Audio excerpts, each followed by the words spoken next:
MultiVerse.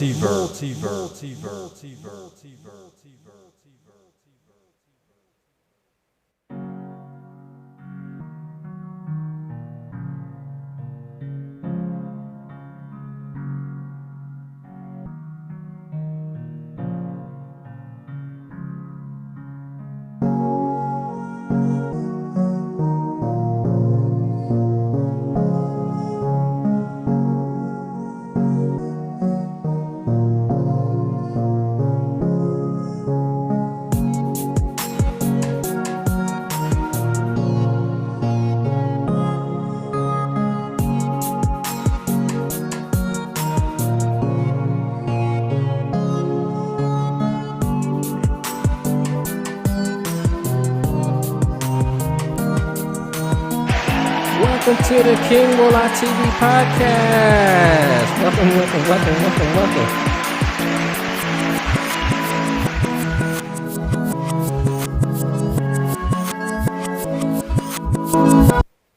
All right. Welcome, y'all. My name is King, and welcome to the King Mullah TV podcast. Okay, so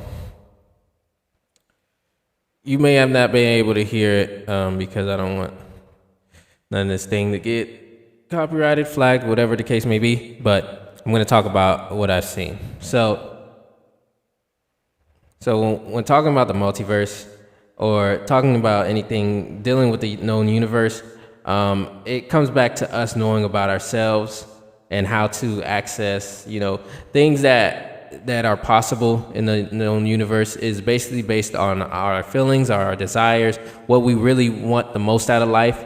That's one thing. It's not only instead of just talking about outer space, we can talk about inner space too. So inner space is space inside ourselves, inside our cells. Okay? And that's when everything that's encoded in us, everything that's encoded outside of the known universe is inside of us as well. So we are the universe, and we can, whatever that we want to be a thing. I was talking about choices earlier and the possibility of infinite choices. All of that stuff is inside us. It's based on our emotions, based how we feel, our desires, our wants. And it's a daily thing that we are manifesting our lives the way that we want it to be. And if we continue to see life a certain way, it will remain that way. But if we change our perspective on life, we change our perspective on what we want to do and how we want to do it, and we want to figure out a way to get to that version of ourselves, that's when everything starts to shift and you start seeing new things that would bring you towards, becoming better, becoming that version of you that you so desire, that you most desire. So it's a step-by-step process that you have to take action on. Once you have the feeling like I'm done with this, like I don't want to work this job no more, and I want to, get a better position, or get in a better position in my life, or get a better career, get a better job, get a life skill, something like that. Those things will start opening up. Those possibilities, it's like a door that's like opening up, and you go through these possibilities, and then you're able to find what you're looking for because you changed your perspective. You shifted your mind to new possibilities, to new things, and be able to become higher, in a higher frequency, as they said. So I should have done this a lot earlier, but it's okay. I'm gonna do it now. Let me define dimensions. Like, some people may not know. Okay, so let's go to the New Oxford American Dictionary. It defines dimension as a measurable extent of some kind, such as length, breadth, depth, or height. And the second part is an aspect or feature of a situation, problem, or thing. Okay? And physics is an expression for a derived physical quantity in terms of fundamental quantities such as mass, length, or time raised to an appropriate power. Acceleration, for example, having a dimension of length times time minus 2. Okay.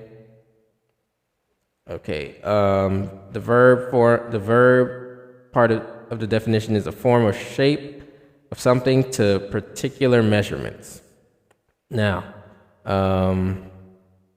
the Merriam-Webster is a measure in one direction. Second definition is one of a group of properties whose number is necessary and sufficient to determine uniquely each element of a system of usual mathematical entities, such as aggregate of points in real or abstract space. Okay, a parameter, if you will, so yeah, pretty much, or the quality of spatial expansion. We could say that, magnitude, size. So those definitions pretty much are similar to each other. So dimensions, I'm gonna mention this though, because since I couldn't find it, I'm just gonna mention what I know about it. It is said there are many different dimensions, and you can think about it like levels of what's known to us. So there's said to be 11 dimensions. The first dimension being something that lacks depth, really, which is like a straight line, for example. It's just a straight line. You draw a straight line, that's like 1D, okay? 2D, the second dimension, is basically a lot of artistic endeavors, with comic books and stuff like that, and like sketching, drawing, all of that happens in 2D. 3D is where we're at. Third dimensional. This is a third dimensional plane. This is the reality of our world. It's third dimensional. Everything that we're third dimensional. You can see all around us. We can see all around the mic that I'm using, the laptop that I'm using, the room that I'm in, the house that I'm in, the street that I'm on, all of this stuff, everything is third dimensional.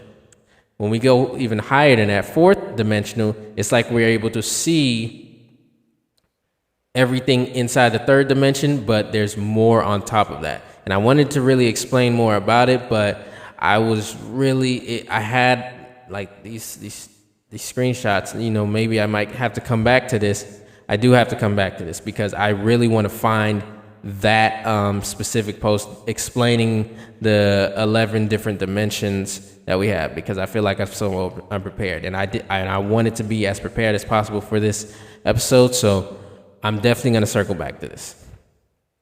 But yeah, as far as I can do it, like 4D is obviously higher than 3D, and it's basically observing 3D simultaneously. This is just based off what I'm remembering. 5D is even higher. Is a lot more that you can do, just a lot more that you wouldn't even be able to understand in a 3D state that happens at a 5D state, and we are just, it's happening. It's quite something amazing. Maybe I could just find an article on it. I'm not gonna do that. I'm gonna find an article. I'm gonna find something. So even though I had tweets with screenshots that made like such things consolidated and be able to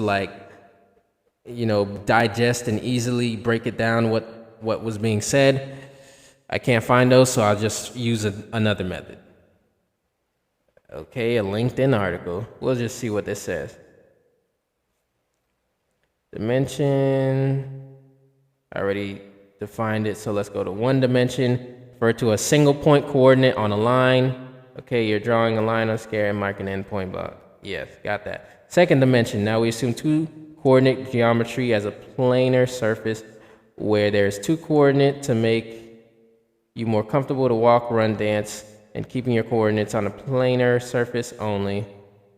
Find the location, yada, yada. Okay, third dimension. This is when we're moving in 3D space, and hence we are having three referring points moving directly into example as we are over the rumors.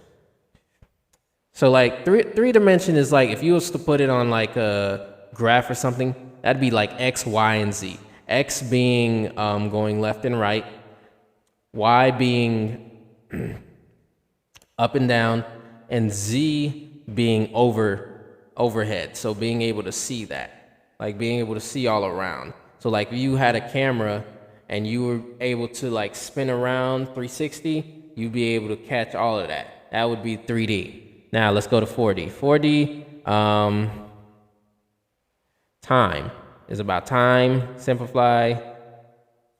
5D, moving into more brainstorming, assuming cases of a situation where at the same time you are actually in a different state. Like for example, at 7 p.m., if you're dancing here, there may exist a case only because you made yourself to this. But imagine several yous starting at the same point but ending up at different places at 7 o'clock. One may be dancing at the same time, the other may be sleeping at the same time, the third, you may be out shopping. See the diversified aspect? This is called parallel universes. Okay, so this is exactly what I'm talking about. Multiverse parallel universes happening in the fifth dimension. If we go up there, let's all start at the same point but change their decisions over time. As of now, there is no defined number of parallel universes existing, but yes, that's a great twister, okay? Sixth dimension. This is what we call time traveling. Would you like to control the time on your own timeline of life? Move back and forth in time to change the mistakes you made? Cool one, right? But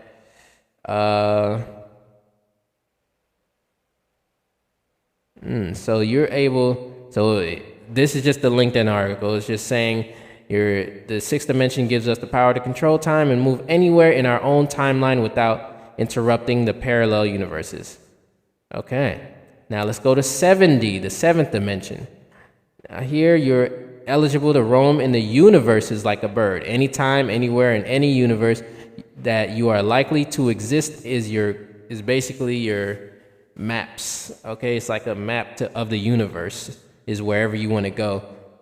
Kind of blank. It's probably blank when you start, or maybe just it shows you like the known universes, but you don't really know what's on there, what's over there. So you can just go anywhere you want to and do anything you would like to do, but that's only limited to your timeline. Interesting. Okay. Let's go on to the eighth dimension. Eighth dimension is one that you have master control of all the seven dimensions. Twisted one, but yes, it means whatever you are doing till now in your own universe can be done in various universes. So you can change decisions in multiple universes is how I'm receiving it.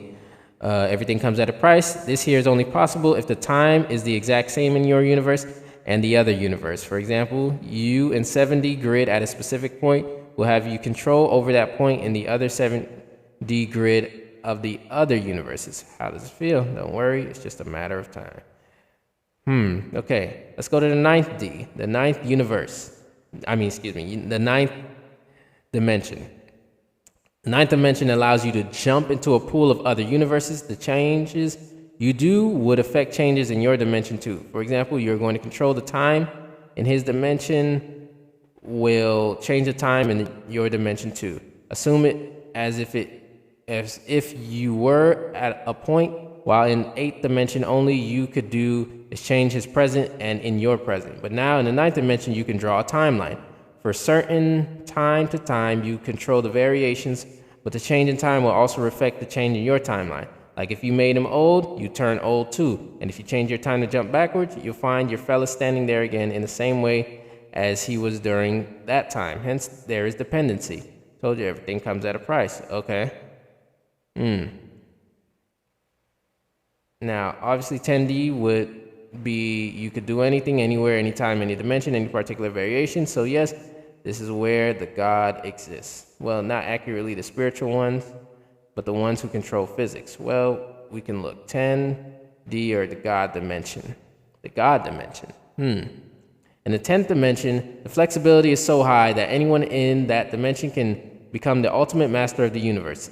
Ever wondered how those old stories about how God used to split the sea and waters in two halves so as to make a way for them? Yes, I'm talking about all possible things that you could imagine can be done in this dimension. Anything, just name it, and it could be possible, and it could possibly happen here. Anything and everything is in the control of the 10th dimension.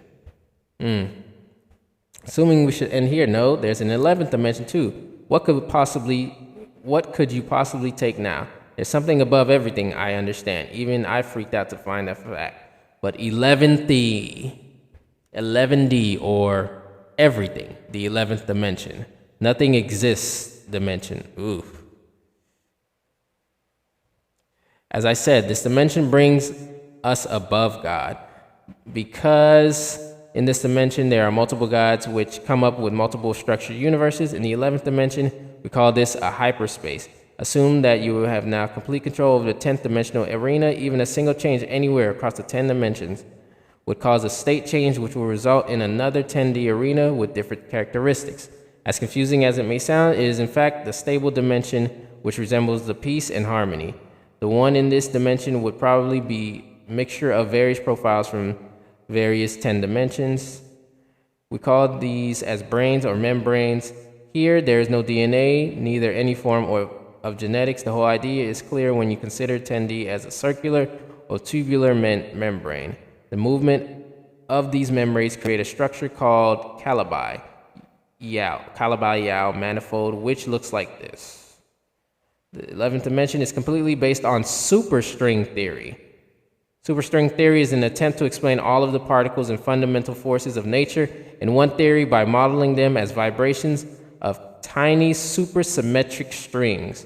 Hence, if now you know, scientists and physicists are not actually mad brains, but a true genius who do this for a living.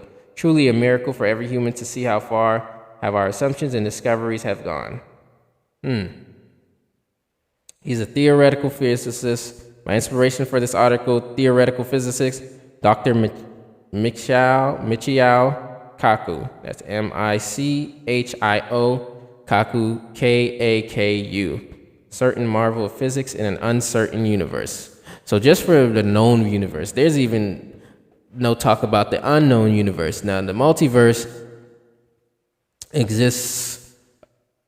can exist in both, to be honest. And what we do know is just still a literal, is just like a fraction of what actually is known. And it takes all of us to actually know bits and pieces of that to be able to do anything about that. But that is very important to actually understand. So yeah, the known universes. Oh man, it looks like I touched an hour. But it actually wasn't an hour because there was a huge lack of space. So that's probably going to be maybe 40 minutes. So this episode is probably going to be broken down. Probably. So I think so they actually did a good job. So I'm going to find it and find those tweets and see if it matches up with what I just read. But pretty much it gives a pretty good idea. I appreciate learning things about that. Let's see. Let me just look at one more thing about the 11 dimensions and stuff. Now I'm just looking at forums and look at that. Okay, like I said, you wouldn't be able to hear it, but I will tell you what I was listening to. It was Billy Carson. He's a very popular figure when it comes to talking about universe, talking about ancient societies and ancient civilizations. So if you listen to him, you look him up, he was just explaining about the 11 dimensions as well, just in short form content, but he has long form content. Follow him on Forbidden Knowledge TV or in his Forbidden Knowledge app, or even on his social, on Instagram. You can find a lot of his videos where he talks a lot about the universe, the known universe, law of attraction, law of manifestation, and all of that. So yeah, I think that's very important to pay attention to. But yeah, pretty much he was saying the same thing that I was reading, so that confirmed that it was lining up a lot more. But I'm still gonna look for those tweets. But yeah, known universes, the parallel universes, and everything of itself is such an exciting thing. Even knowing how small we are, and it's seemingly insignificant, but at the same time we're like everything and nothing at the same time. The duality of that, Everything, light and dark, night and day, innerverse, universe, outerverse, all of that, multiverse. It's just a lot of things going on that you can pay attention to, and I think everybody should be interested in knowing more about it, knowing more about the known universe, unknown universe, and all the parallels and everything in between. So with that being said, I think everybody should really be studying that instead of just talking about reality TV and all this other nonsense that really does not matter at the end of the day. Like, let's get to the real stuff. All right? So yeah, drink your water. Drink that water. It is good for you. You can drink that water. Get your hydration level up. Get the sunlight. It's nearing summer. So even if it was snowing back then, in the northern states, because I've heard and I've seen, it's definitely going to get warmer. So for them as well. So the sun is going to be coming out. So if you haven't seen the sun in a while, still take your vitamin D dietary supplements and other nutrients and stuff like that. That's going to keep you grounded and keep you healthy and keep you going. So you can do that. And then the sunlight, when you are able to see it, get that on there. Okay, get some sunlight. It's really, really good for you. Those nutrients are helpful every single time. All right. And be kind to one another. A lot of things is going on. I always get notifications of what's going on around me, around my local area, around federally, nationally, politics and all that other stuff. I choose not to pay too much attention to it because, I got things to do. I already know politics is just an annoying thing anyways. I'm not even political for real. I'm apolitical, but it does affect our world, especially on a local level. So I definitely keep up with local politics, but as far as national politics and all that, this just is what it is. Y'all voted for who y'all voted for, and this is what y'all get. So now y'all got to live with it till 2029. All right. So so just be kind to people and just whatever that they're going through and whatever their bad decisions that they make. Still be kind, okay? It doesn't take no money to be kind to people, okay? That being said, I'm King. It's King Mullah TV Podcast, y'all. I'm out of here. Doozy.